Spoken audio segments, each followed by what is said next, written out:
Hola, ¿cómo están? En este video vamos a revisar la búsqueda de bibliografía.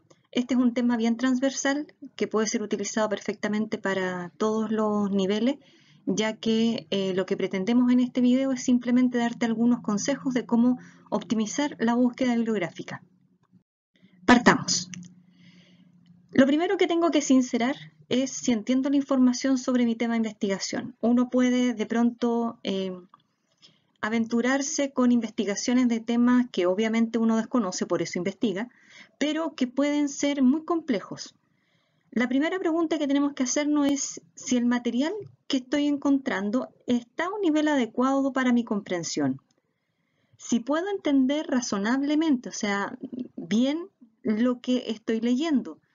Si la información está presentada de una manera que tiene sentido para mí. Estas preguntas son sumamente válidas porque estamos investigando, como señalé, algo que desconocemos, algo que no sabemos. Por lo tanto, no podemos pretender en un primer intento encontrar bibliografía específica con terminología muy difícil de entender, frases que debo releer 4, 5, 20 veces para poder entender.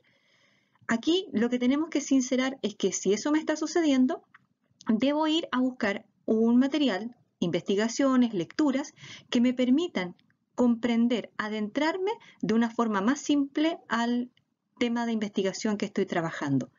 Y una vez que comprenda esa preliminar información, puedo ir aumentando el grado de dificultad.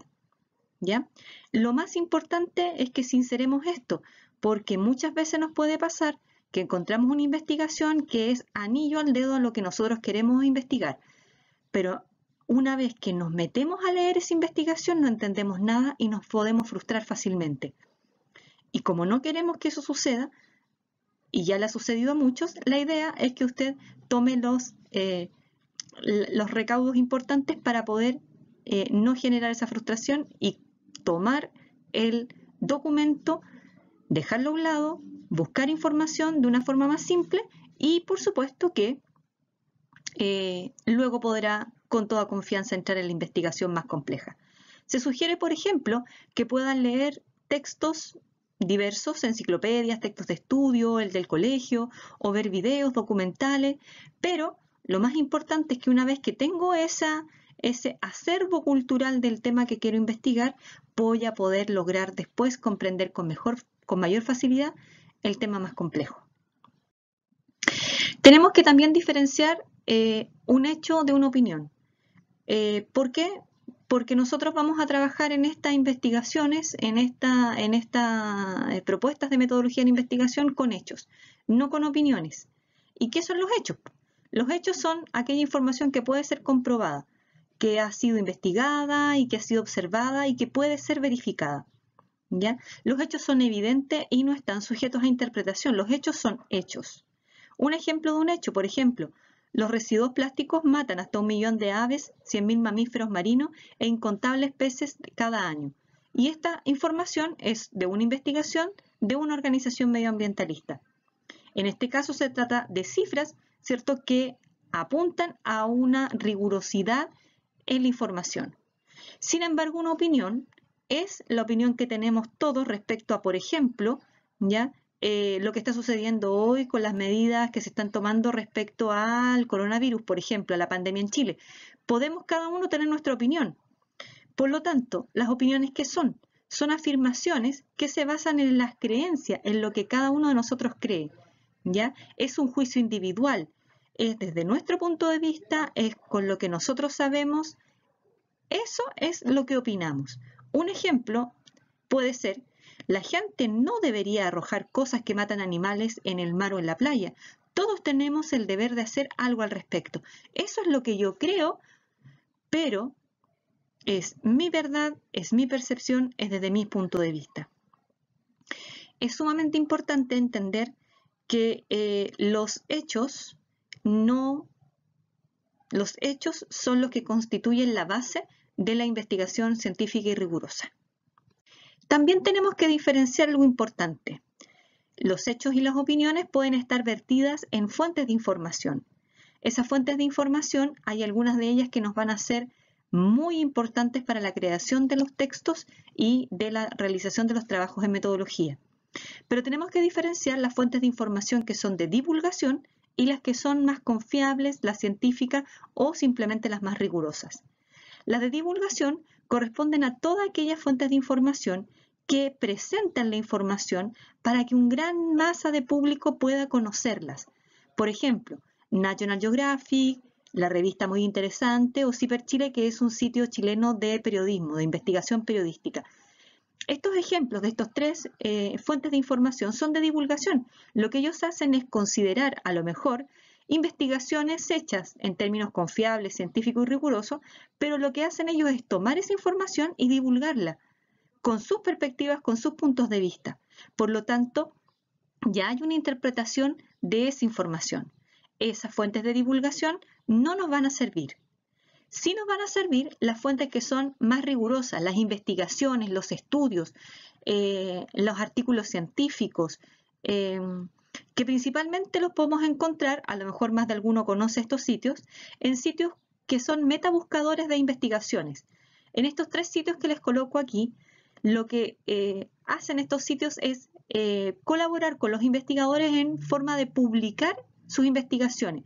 Por lo tanto, Cielo.org, Dialnet y Redalyc son tres sitios donde yo voy a encontrar investigaciones que me permitan hacer mi trabajo. Estas investigaciones publicadas en estos sitios se asume que son confiables, científicas y rigurosas. Sin embargo, nos hemos encontrado con más de alguna sorpresa en alguna. Por lo tanto, les pido que una vez que encuentren una investigación o un estudio que les pareció significativo, revisen por favor la bibliografía. Si encuentran, por ejemplo, algún tipo de página o de fuente de información que sea de divulgación, desconfíen de ese estudio y busquen otro con mejor bibliografía. Tenemos que diferenciar también el tipo de fuentes. Las fuentes primarias son las que contienen la información de primera fuente. Eso significa que es nueva, que es original, que es creada, es producto del trabajo intelectual de estudiosos, de investigadores, de intelectuales. ¿Ya? En la imagen se ve las pirámides de Egipto y la Esfinge. Eso puede ser considerado una fuente primaria del ámbito de la historia. Esa fuente primaria, ese monumento, nos habla de la época, de la sociedad, de las relaciones políticas, de cómo era la sociedad en Egipto en esa época. Eso es una fuente primaria. Nos habla ella misma del tiempo en el que fue construida, en el que fue hecha. Y esa es una característica importante de las fuentes primarias. Las secundarias son fuentes que tienen información que está más organizada, elaborada y es producto del análisis y la extracción y organización de fuentes primarias. O sea, toma las fuentes primarias, los intelectuales, los estudiosos, los investigadores toman las fuentes primarias, las analizan, las revisan, organizan la información y sacan con ello un documento o un libro, por ejemplo, como es en este caso que está publicado allí, en donde es una fuente secundaria porque es una persona externa a la revisión de la fuente, a la realización de la fuente primaria, quien está tomando esa investigación, está tomando ese conocimiento, ese trabajo intelectual para poder sistematizarlo y difundirlo. Las fuentes primarias pueden ser, por ejemplo, diarios, fotografías, discursos, entrevistas, cartas, tesis, investigaciones, trabajos creativos como autobiografía, canciones, novelas, artefactos como pintura, escultura, material arqueológico como el que les mostraba, certificados, diplomas, etc. Para metodología de la investigación principalmente vamos a trabajar, a menos de que se solicite alguna otra fuente, principalmente vamos a trabajar con investigaciones, con tesis, puede ser con discursos, con fotografías, pero vamos a dejar un poquito de lado algunas fuentes primarias que pueden ser de divulgación, como pueden ser los diarios, como pueden ser las cartas, porque dan una perspectiva un poco más personal, a menos de que esté trabajando en una tesina, por ejemplo, el estudio epistolario de Diego Portales, por ejemplo. En ese caso sería de una gran tesina en términos de trabajar la carta privada de alguien. Las fuentes secundarias hablamos de libros de texto, por ejemplo, como los libros que tienes en el colegio, resúmenes, enciclopedias, diccionarios, biografía, los comentarios, reseñas, críticas literarias, enciclopedias, diccionarios. Todos aquellos son textos con los cuales yo puedo conocer, adentrarme a los temas que he decidido trabajar, puedo utilizarlos, ¿ya? Pero siempre la idea es que trabajemos principalmente con fuentes primarias. Y las terciarias, que también se les denomina así, son ya más relacionadas con acopios de otro tipo de bibliografía de fuentes primarias y secundarias, los índices, directorios, biografías y catálogos. Entonces, veamos que una de las fuentes más significativas de búsqueda bibliográfica que vamos a hacer va a ser en Internet, en las páginas web. Pero, ¿cómo saber que la web que estoy consultando es confiable?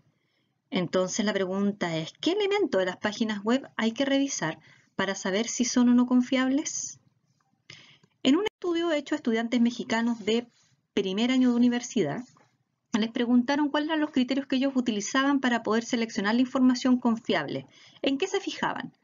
La mayoría de los estudiantes señalaba que la información estuviese bien redactada. Creo que es un criterio significativo, ya que si hay una página donde la redacción de la información no sea clara, nos puede tender a confundir y a evidenciar que a lo mejor no hay tanta claridad respecto al manejo del tema que está publicitando.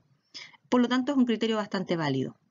Otra consideración interesante la tiene que si trae toda la información que busco. Y acá tenemos que considerar algunos elementos.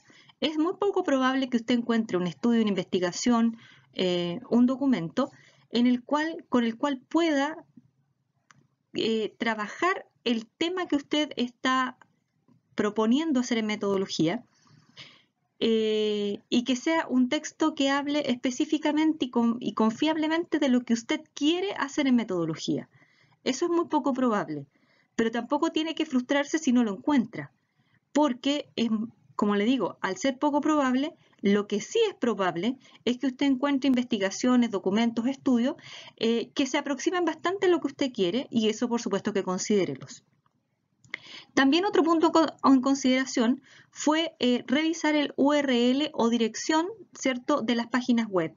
En este caso, los .edu, .gov o de universidad son sitios de bastante confiabilidad.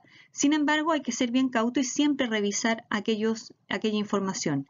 No olvidar que estas direcciones o estos puntos en sitios web nos pueden llevar a información que pueda también ser de divulgación, pero también nos pueden permitir descargar o conocer investigaciones hechas por eso o patrocinadas por esos organismos.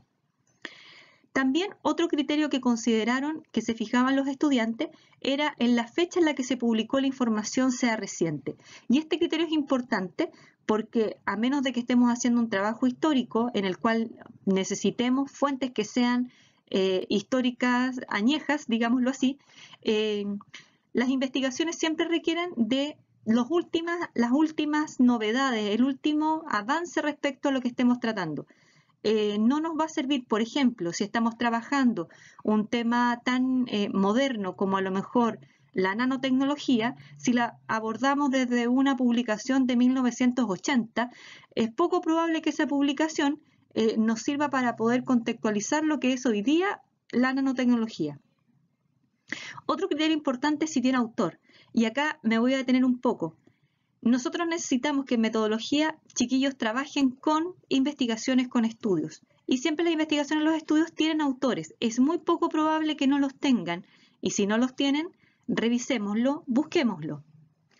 Otro criterio importante es que si la información que trae es fácil de entender para mí. Y es lo que hablábamos al principio. No voy a descartar, les pido por favor no hacerlo, no descarten una investigación que por el título, por lo que están revisando el documento, tiene mucha información que a ustedes les puede servir para la investigación, pero en una primera mirada es difícil de entender. Ya dijimos anteriormente que sería importante entonces el poder aproximarse con otras fuentes de información, a lo mejor más simples, un video, un texto de estudio o una página web de divulgación, para poder adentrarnos al tema y luego emprender la aventura de conocer más en profundidad y en específico el tema. Que el sitio web tenga, si el sitio web tiene fotos o imágenes. El que tenga fotos e imágenes no habla de la rigurosidad ni de la confiabilidad de un sitio. Ahora, no es habitual que las investigaciones, los estudios que necesitamos utilizar estén en páginas en donde, por ejemplo, haya publicidad o haya fotografías. Son por lo general páginas o metabuscadores en donde no se acostumbra a poner promociones o fotografías. Y por último, muy pocos también hablaban sobre el diseño, que el sitio sea atractivo. Lamentablemente los sitios de metabuscadores, por ejemplo, investigaciones, no son muy atractivos, ¿ya? Por lo tanto, el diseño y las imágenes y la fotografía, lo más estético de un sitio, no se relaciona directamente con la confiabilidad de la información. Para esta confiabilidad tenemos que revisar lo siguiente. Cualquier persona puede publicar sobre un tema. Internet se da de todo y se da para todo. Por lo tanto, es muy posible que usted, cuando busque un tema de investigación, lo primero que le aparezca sea el concepto o el tema que quiere trabajar en Wikipedia. Vamos a revisar de inmediato esto, lo de Wikipedia. Pero no todas las publicaciones que aparecen en Internet son válidas. Por lo tanto, hay que averiguar más sobre el material que aparece allí.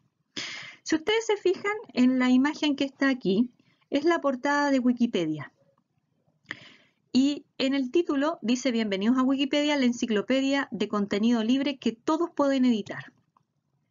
Y ahí está la clave de por qué Wikipedia puede ser una fuente de divulgación en la cual nosotros entremos a revisar algunos elementos que no conozcamos, pero que no voy a usar de ninguna manera, voy a usar para poder citar o para poder trabajar en forma rigurosa, confiable y científica en metodología.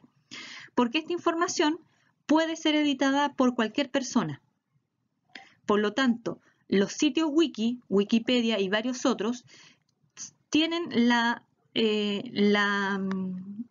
ciencia de ser sitios de colaboración de contenido. Eso significa que cualquier persona puede hacerse una cuenta en Wikipedia o en cualquier wiki, publicar cosas y eso se revisa, se puede editar y hay personas que todos están autorizados a poder editar aquello. Ahora, si yo estoy trabajando con algún concepto, algún tema que sea complejo, no hay problema en que vea Wikipedia, en que lea Wikipedia e incluso puede aparecer en los conceptos más rigurosos o mejor trabajados desde la edición en Wikipedia, puede aparecer incluso hasta bibliografía que yo puedo googlear y revisar.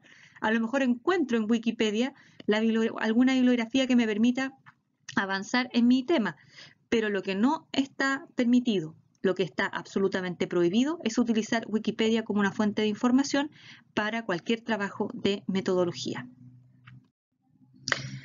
La confiabilidad de los sitios web.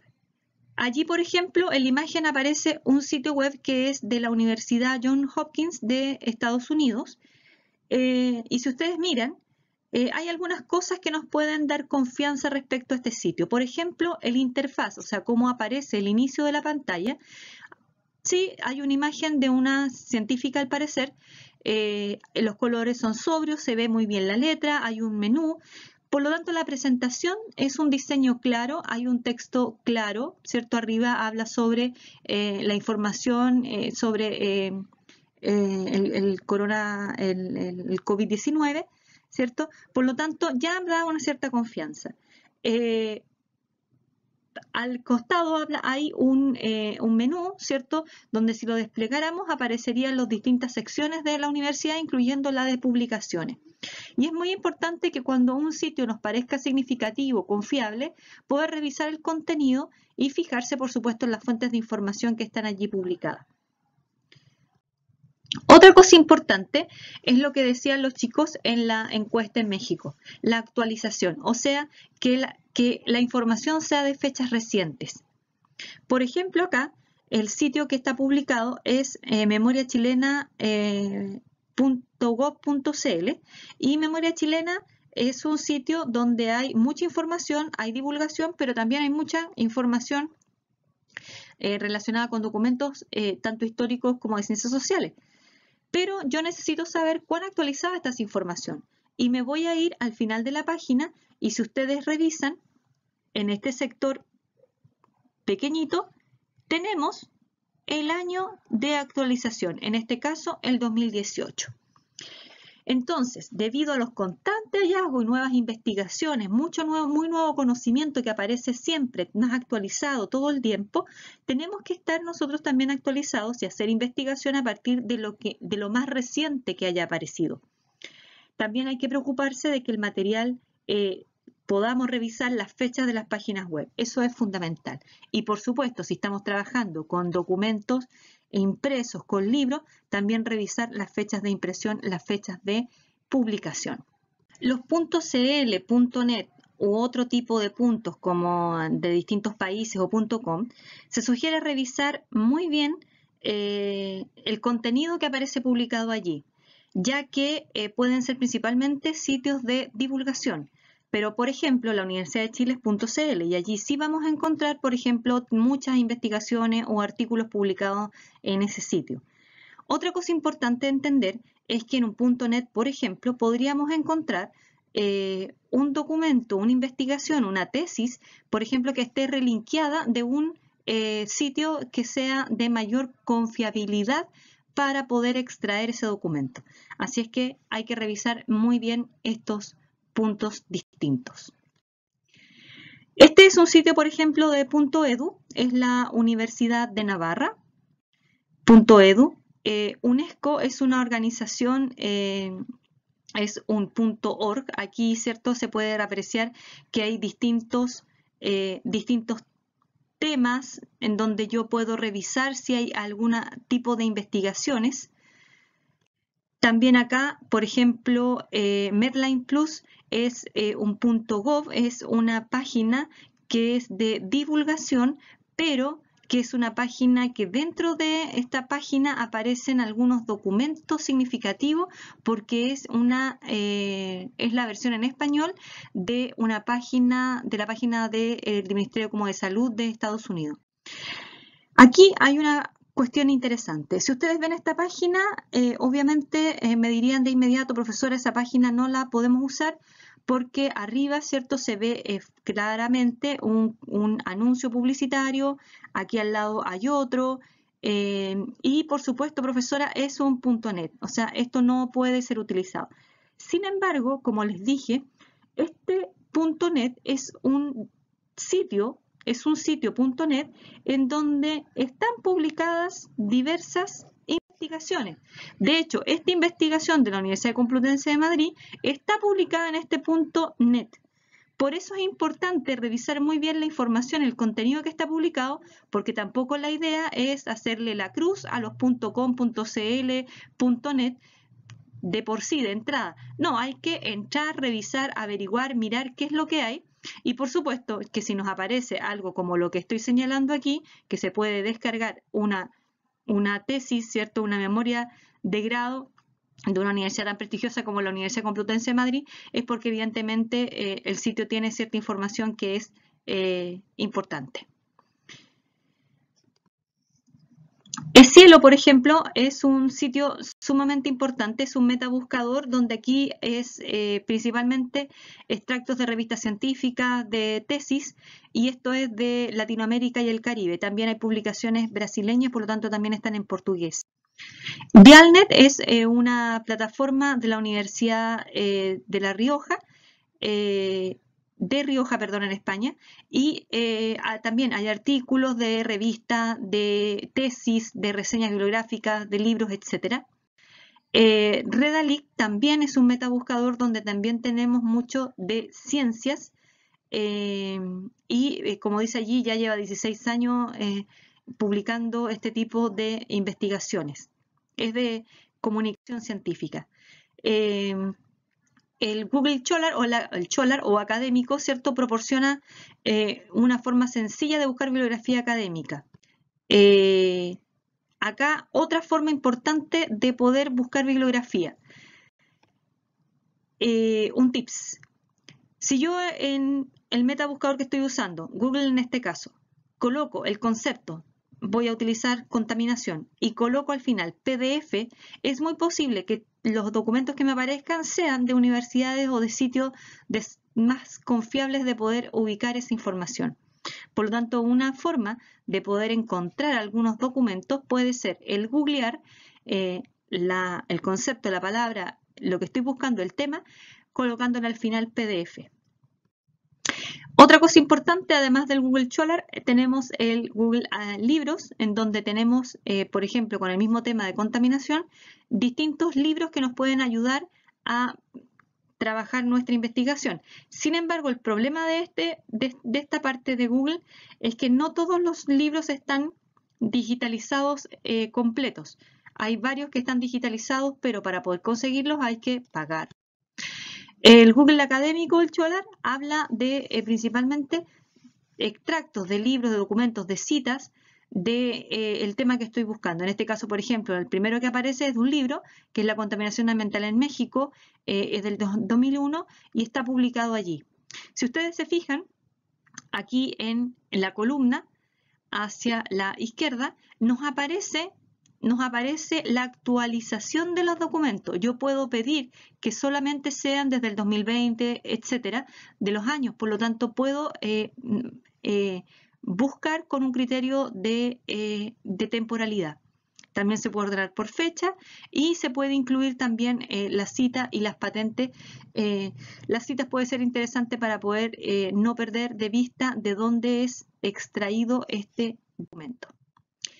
Bueno, para finalizar, les quiero contar que ante cualquier duda, por favor, consulte a metodología@tremen.cl. Espero que este video y los siguientes que vayamos publicando les sean de utilidad. Cualquier mejora también a los videos, por favor, señalarlo. Estamos todos iniciándonos en este caso, en este tema de la educación a distancia. Así es que vamos con mucho ánimo, que tengan una buena jornada. Que estén bien.